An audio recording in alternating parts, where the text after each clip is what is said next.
The Iroquois call it the Dark Times, a 100-year war. It climaxed in an epic battle between an evil tyrant with supernatural powers and a great warrior who became a prophet of peace. This is the history of America as you've never seen it before.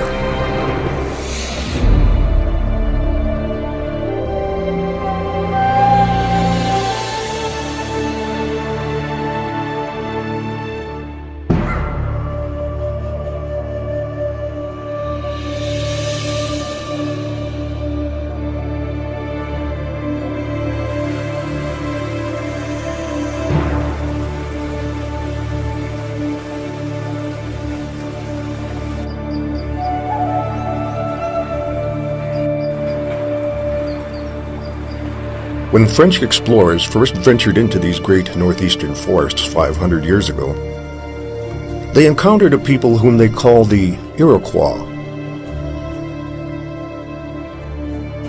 They ruled a vast territory in what is now New York State, Ontario, and Quebec. The French were impressed by the physical prowess of these giants of the forest. What they didn't realize was that the Iroquois system of government was extremely sophisticated and far more democratic than their own. But the path to peace and democracy was long and often bloody.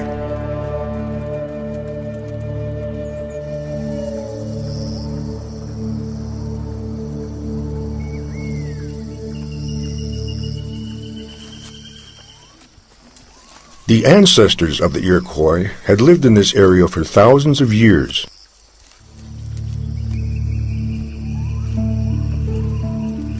At first, they were hunter-gatherers. When food was plentiful, times were good. When it wasn't, they moved camp.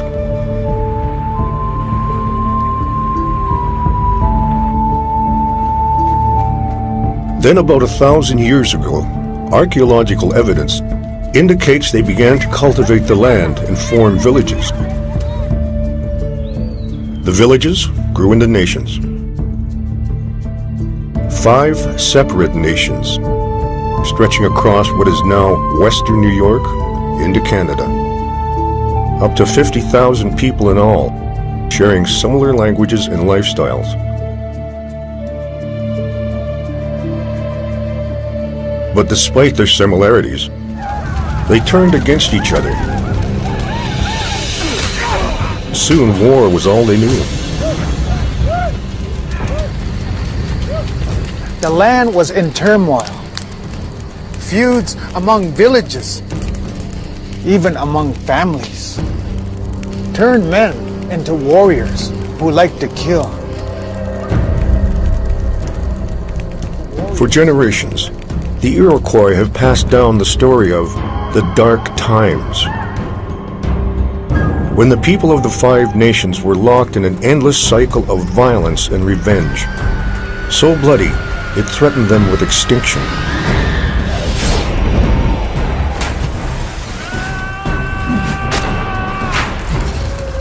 Everywhere there was peril. In cultures with oral traditions, the line between legend and history is often blurred. Yet in recent years, much of this story has been verified by historians and archaeologists.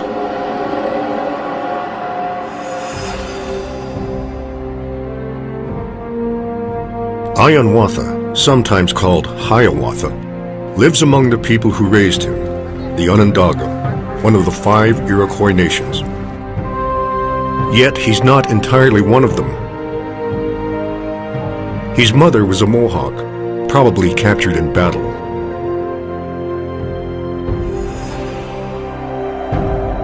Since boyhood, Hiawatha has had to prove himself.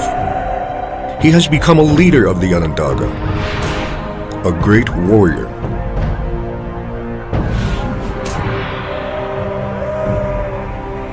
But the wars have exacted a heavy toll, robbing him of his wife and 6 of his 7 children.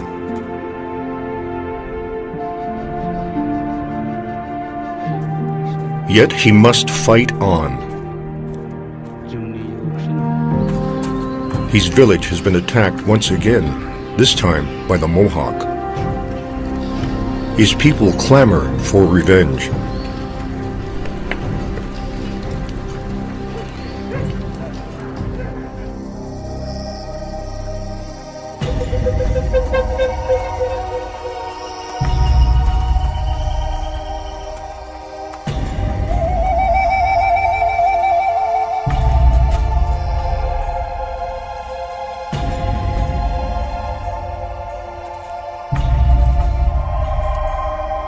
Hiawatha leads his men east.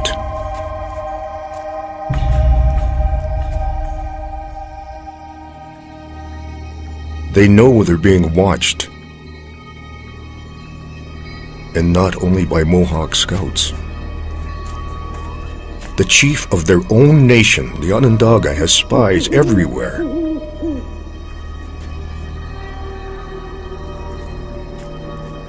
Some take human form. Others are shadowy creatures of the forest, especially the owl, the Iroquois omen of death.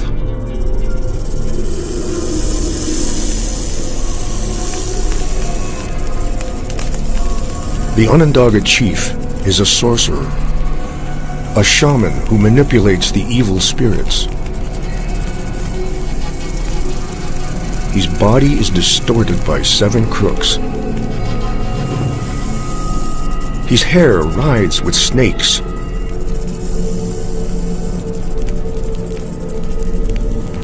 He feeds on human flesh.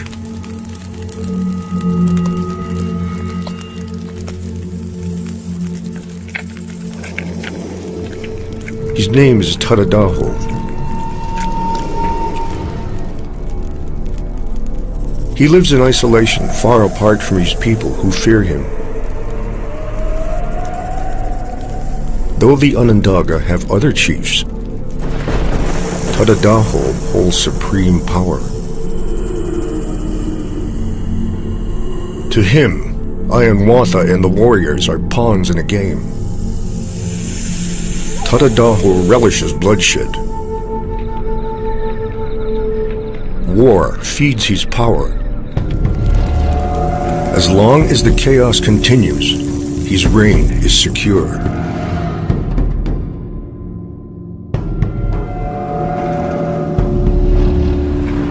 As Tadadaho's spies look on, Hiawatha's men prepare to attack.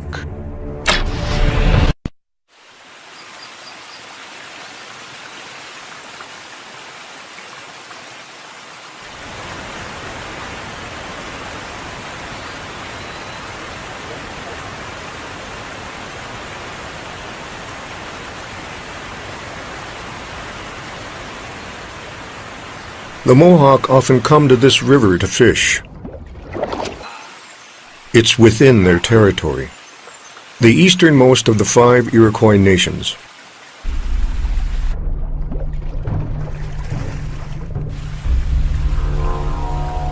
But even here, they are not safe. The Iroquois are locked in a 100-year war, a civil war.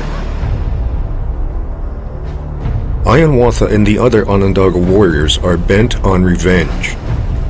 In retaliation for a recent attack on their village, they want Mohawk victims, both dead and alive.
During the period the Iroquois called the Dark Times, revenge was not a choice.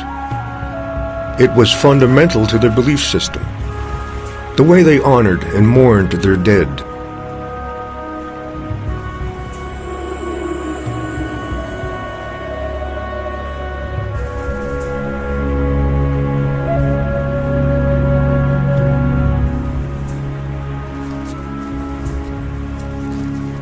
To the Iroquois warriors, every death had to be answered by another. The battles dragged on and on.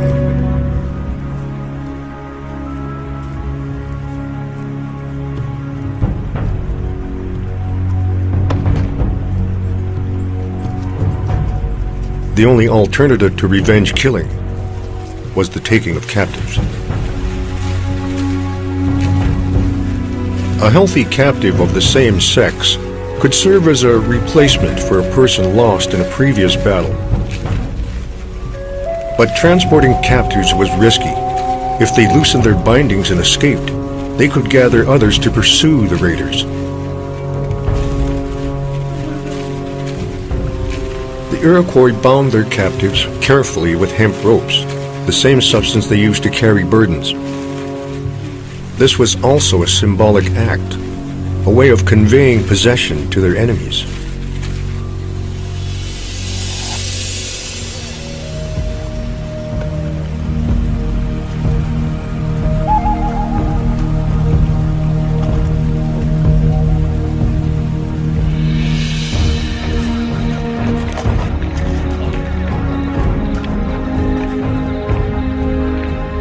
On their way back to their village, the Onondaga warriors follow a path the Iroquois have blazed through the wilderness. It stretched for 240 miles. Today, this route is a highway that runs between Albany and Buffalo. But 1,000 years ago, the warriors ran these miles, forcing their captives to keep up. Along the way, they boasted of the size of their victories in pictographs.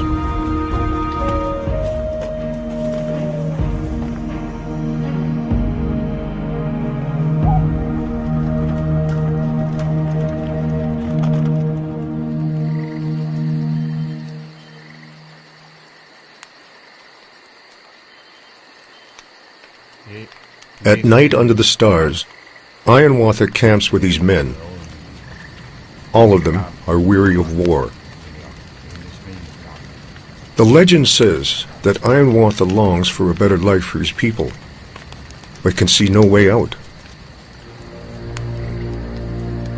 He cannot know that many miles to the west, a child has been born who will show him the way to peace.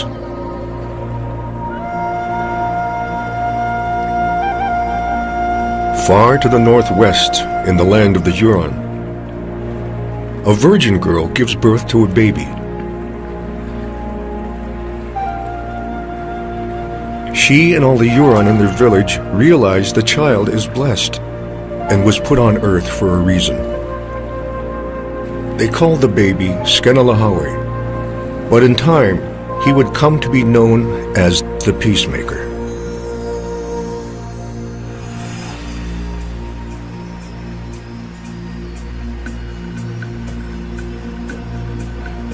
The archaeological record left by the Iroquois attests to the fear in which they lived during the dark times.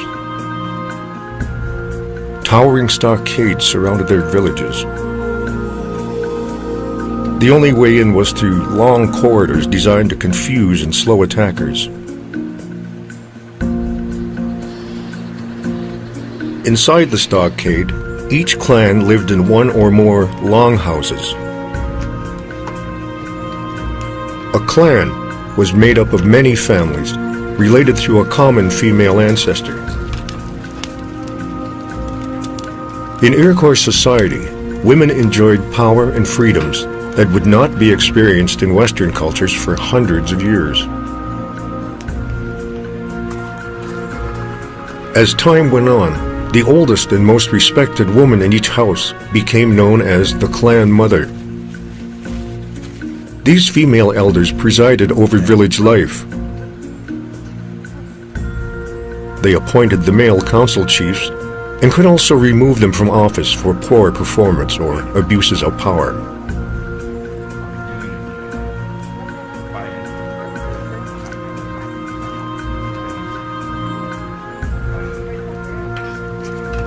In 4 of the 5 nations, this collaborative system of government flourished. The sole nation in which it did not was the Onondaga. There, Tadadaho reigned supreme.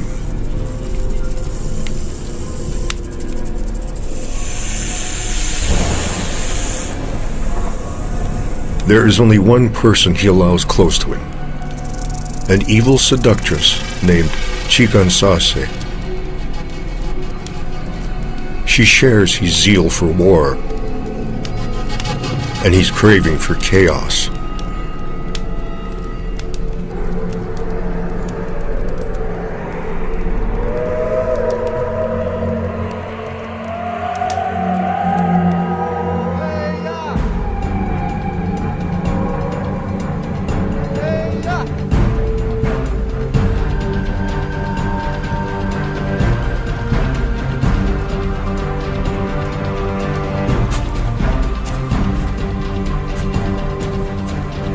The whole village turns out to greet Ironwatha and the victorious warriors.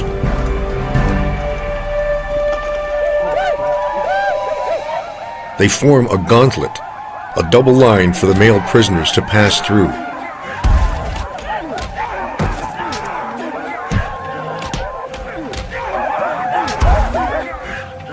A female elder presides. She is looking for replacements for her dead sons. The gauntlet is a test. It reveals which captives are strong.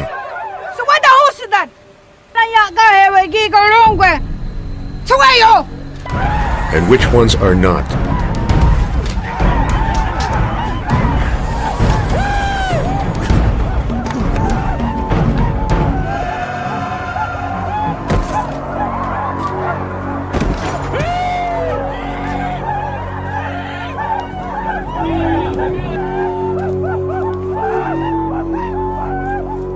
Ironwatha has lost his stomach for the violence.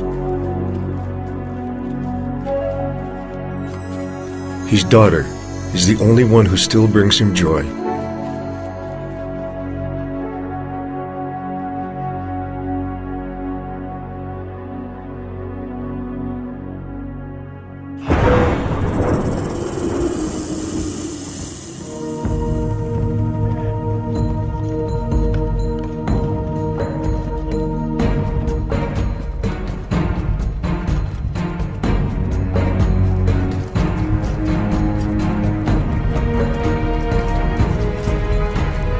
Inside the stockade, the sorting process continues.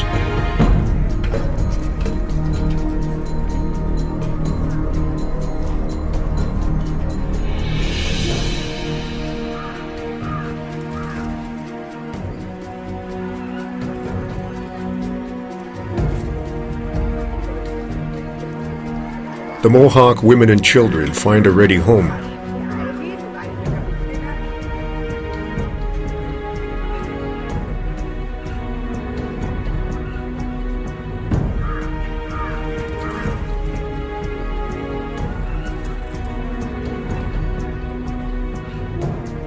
Men who survived the gauntlet are now offered to families who've lost a husband or father. If accepted, the replacements will take on the identities of the dead and assume their names and responsibilities in the village.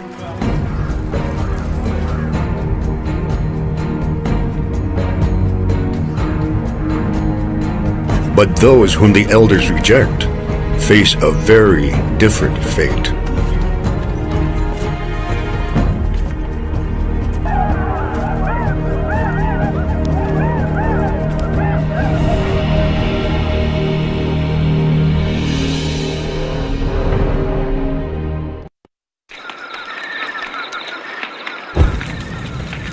The Iroquois today tell a story of the years before their great confederacy, when they were locked in a bloody civil war and lost all sense of their own kinship.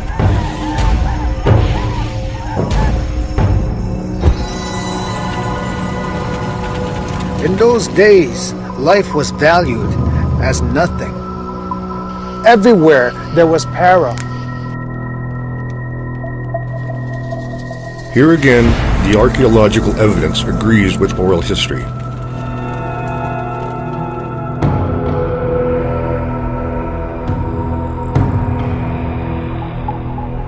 In a kitchen midden, or ancient garbage dump, in Jamesville, New York, scientists have unearthed dozens of bones. Some are recognizably human, with cut marks where stone tools separated the joints and stripped away the flesh.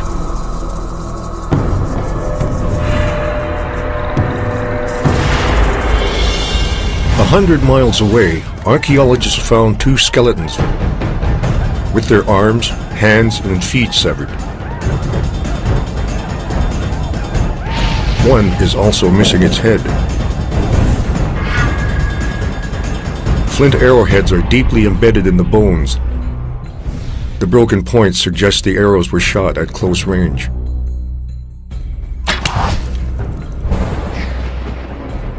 In the ashes of a campfire were found charred human remains, hard evidence that the victims were not only killed, but cooked and eaten.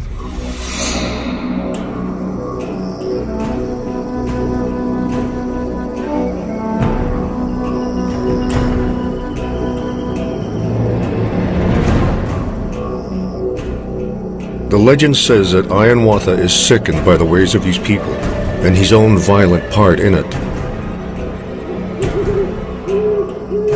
Yet he fears Tadadaho and continues to obey him.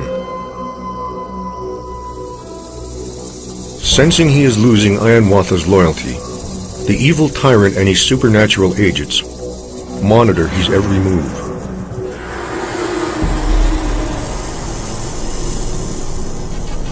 Tadadaho will not tolerate any threat to his power.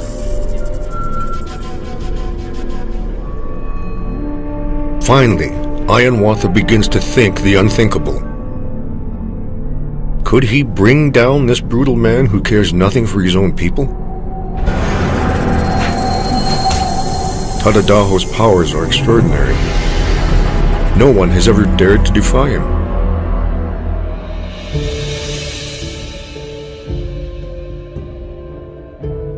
What Hiawatha still doesn't realize is that help is on the way.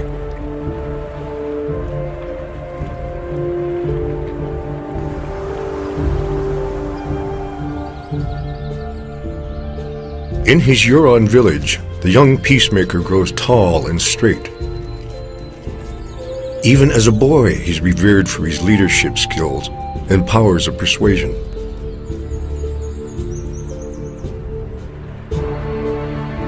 As a young man, the peacemaker learns about the terrible war raging across the lake far to the east. He realizes he has a divine mission to intercede.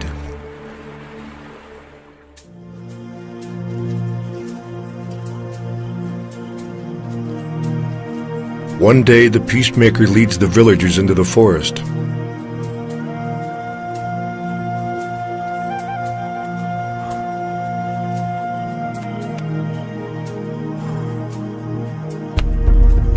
He hacks off the bark of a maple tree and asks his people to taste the sap.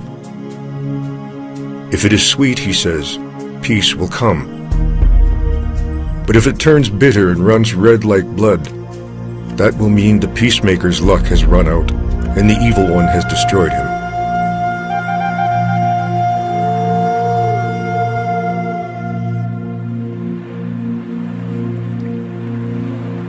Then, in a magical canoe of white stone, the peacemaker sets out to fulfill his destiny.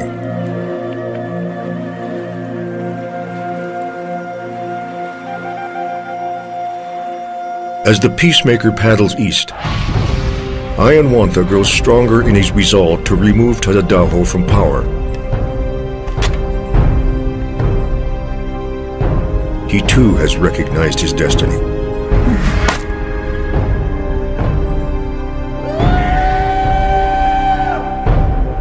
The great warrior will attack the evil chief.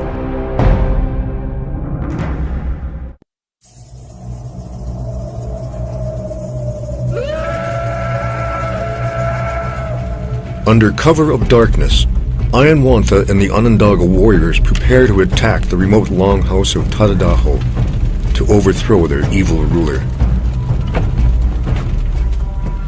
Their task is formidable, but the men are determined.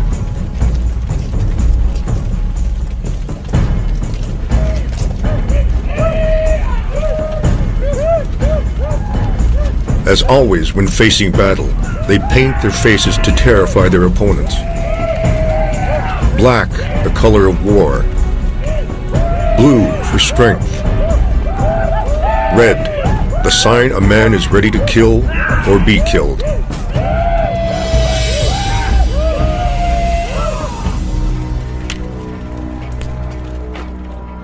Their weapons are sharp and ready. Hatchets, axes, and flint knives. Developed for hunting, repurposed for war.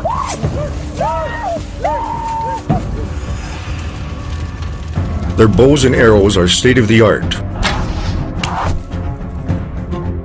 Unique spiral fletching makes the arrow spin. This stabilizes flight and increases accuracy.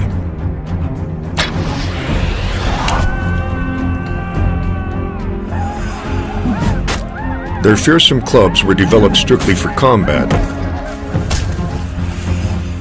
The most common is called the gajewa. Its long shaft is carved from ironwood, with a heavy ball at the end.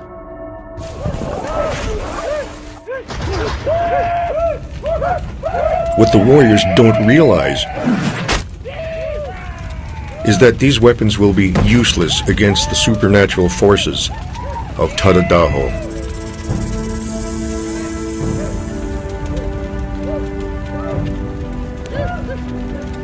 Ironwantha knows he may never return,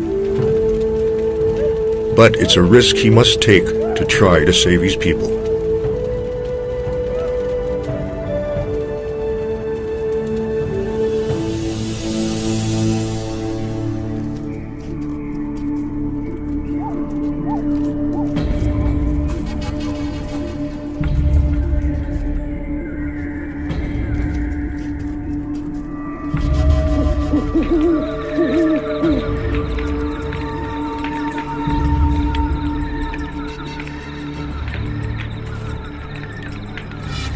Ironwantha's war party inches toward Tadadaho's isolated longhouse.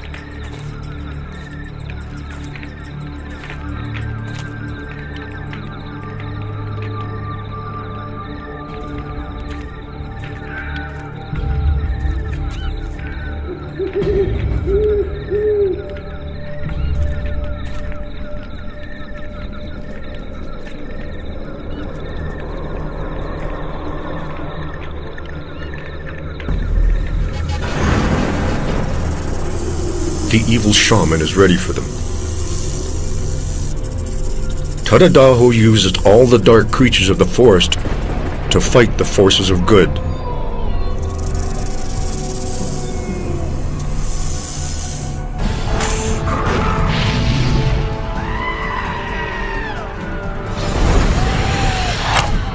Arrows fly from everywhere,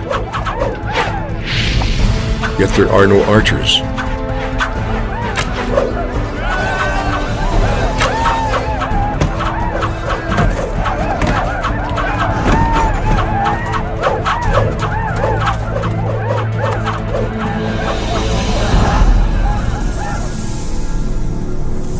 From his longhouse, Tadadaho has been fighting on two fronts.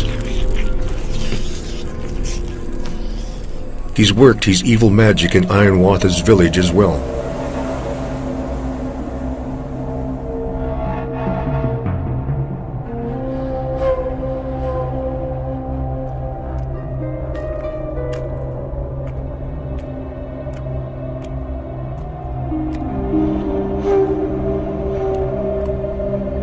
tyrant has spared Hiawatha,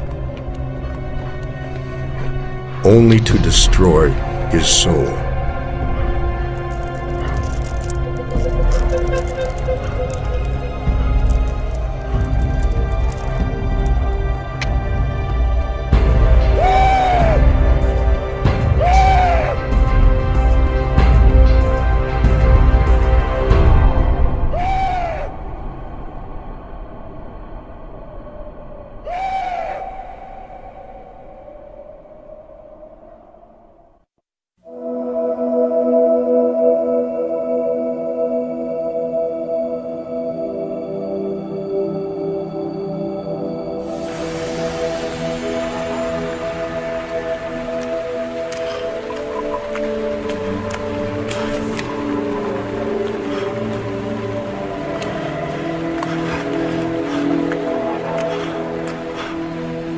The great Iroquois leader, Hiawatha, has been defeated in battle.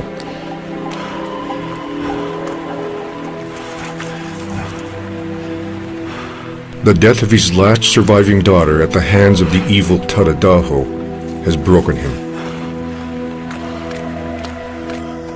He wanders, dazed and lost.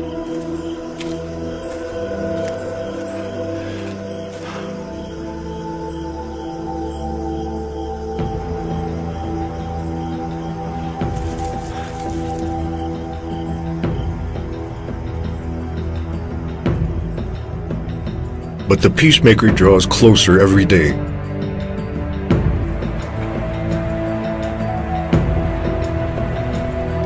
Skenalahauri has journeyed hundreds of miles across the Great Lakes, bearing his message of peace.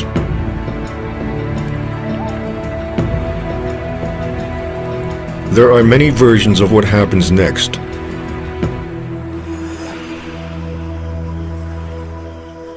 One holds that Hiawatha comes to the shores of Lake Ontario.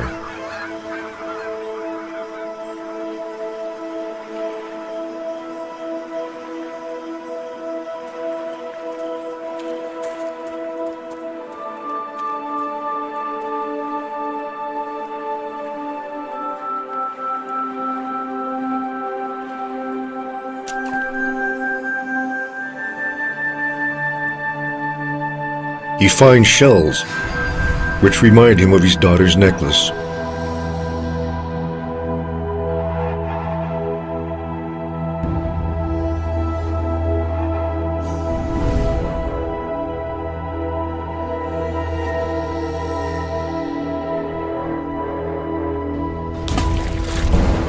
At that very moment, the peacemaker appears.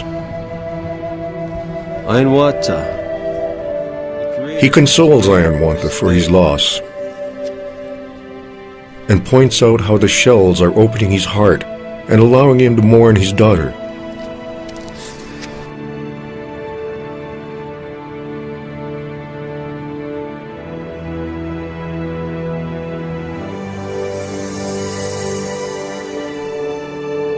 Skenalahauri teaches Hiawatha that shells like these, when strung together, are called wampum. They offer an alternative to the endless quest for vengeance, a better way for the Iroquois to honor their dead. Hiawatha feels the power of the wampum. The rage and hate that fueled his days as a warrior vanish.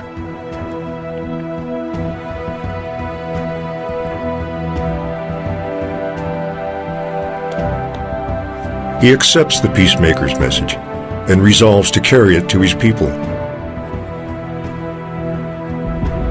This task will not be easy.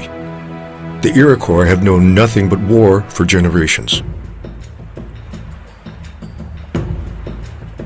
But Hiawatha and the peacemaker set out to convince the Five Nations to abandon war.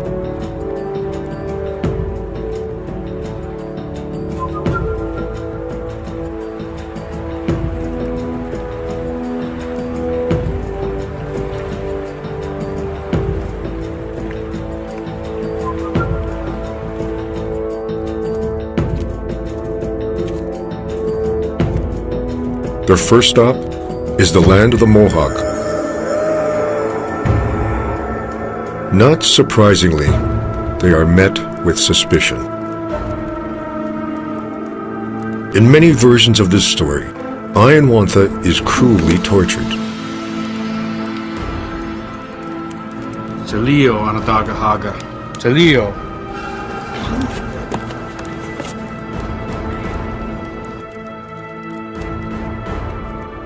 Finally, the peacemaker convinces the Mohawk chief to listen. Scano Ladiana. Sawada Husata. Kaina Lakoa.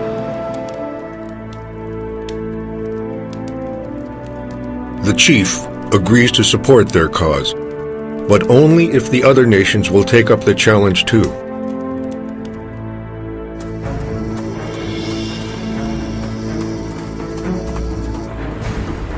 The people of the Standing Stone, the Oneida, are the next to accept the message of peace. They are joined by the people of the Great Swamp, the Cayuga, and the people of the Great Hill, the Seneca. Until there is only one nation that remains apart, Ayanwantha's own people, the Onondaga. The time has come once again for the new disciple of peace to face down his blood enemy, Tadadaho.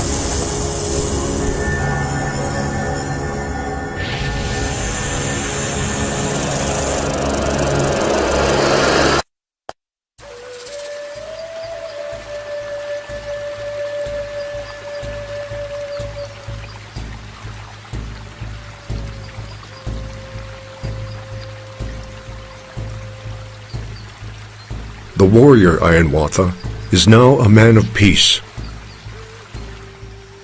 He is ready to confront Tadadaho, the Onondaga tyrant who has terrorized his people. Ayanwantha has won the support of the rest of the chiefs and all the female elders of the 5 nations. Even Tadadaho's evil ally, Jigansase, has repented her ways and joined the procession.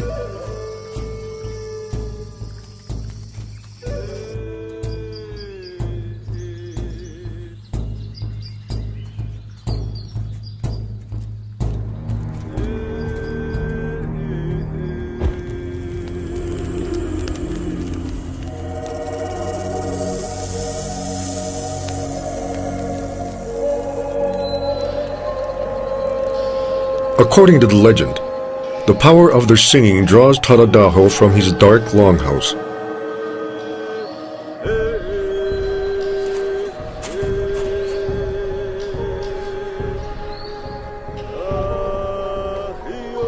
At first, the evil tyrant mocks them. His power is based on chaos and revenge. To him, peace is weakness.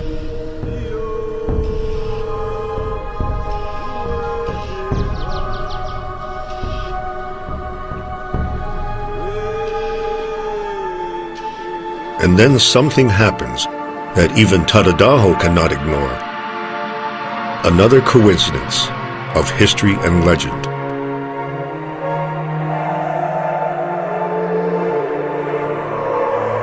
Until recently, most historians and archaeologists believed that the Iroquois formed their union sometime between the 14th and 16th centuries. But the Iroquois themselves always placed the event much earlier.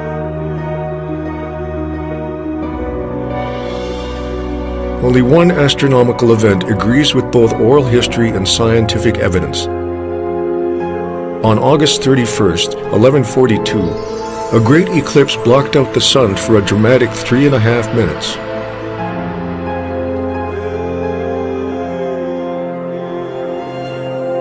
Tadadaho understands his tyrannical reign is over.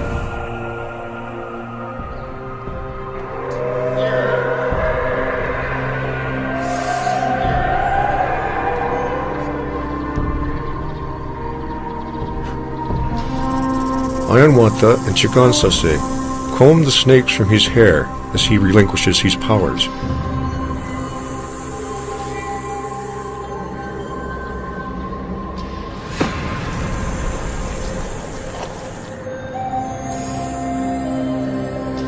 This is the moment when the five nations established the great law of peace to rule their relations.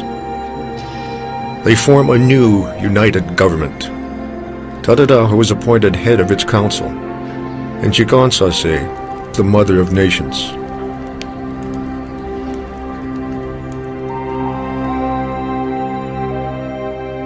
The transformation of the five nations into the Iroquois Confederacy is immortalized in a wampum belt. At its center is a white pine tree, symbolizing the unity of the Iroquois nation. To this day, it is known as Ironwatha's Belt.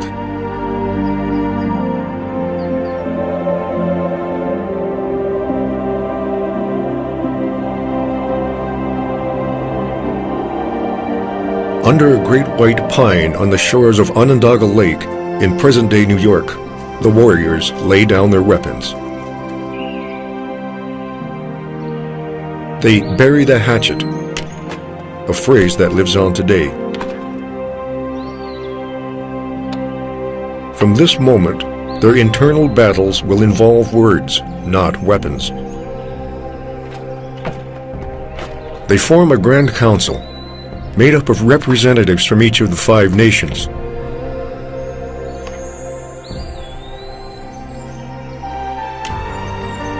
This idea of proportional representation would inspire another set of nation builders 700 years later. The Founding Fathers embraced this idea when writing the Constitution of the United States.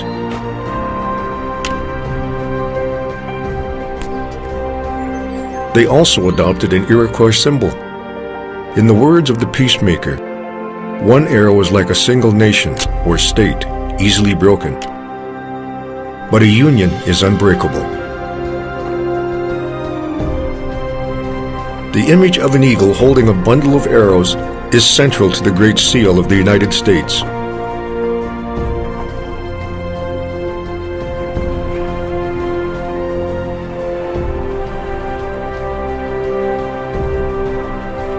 Today, the legend of Ironwatha and the Peacemaker lives on. Not only in the laws and traditions of the Iroquois Confederacy, but at the heart of democracies all across the world.